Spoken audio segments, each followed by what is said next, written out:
Hello students, आज हम पढ़ेंगे पाठ 4 आर्थिक विकास।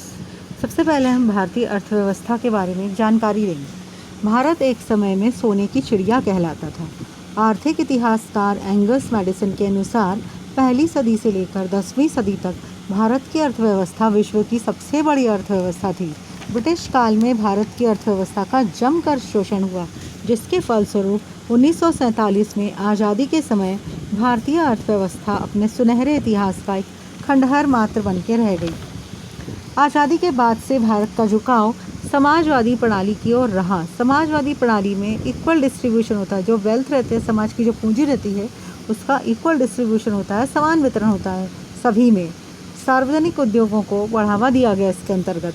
फिर 1991 में भारत को भीषण आर्थिक संकट का सामना करना पड़ा, जिसके फलस्वरूप भारत को अपना सोना तक गिरवी रखना पड़ा था।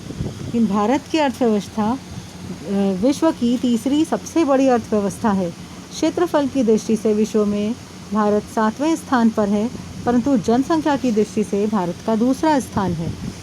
1991 के बाद से भारत में बहुत तेज आर्थिक प्रगति हुई है, और जब से उदारीकरण और आर्थिक सुधार की नीति लागू की गई है और भारत विश्व की एक आर्थिक महाशक्ति के रूप में उभर कर आया है। सुधारों से पूर्व मुख्य रूप से भारतीय उद्योगों और व्यापार पर सरकारी नियंत्रण का बोलबाला था, परंतु आर्थिक सुधारों के फलस्वरूप अच्छे परिणाम सामने आए हैं। धन्यवाद।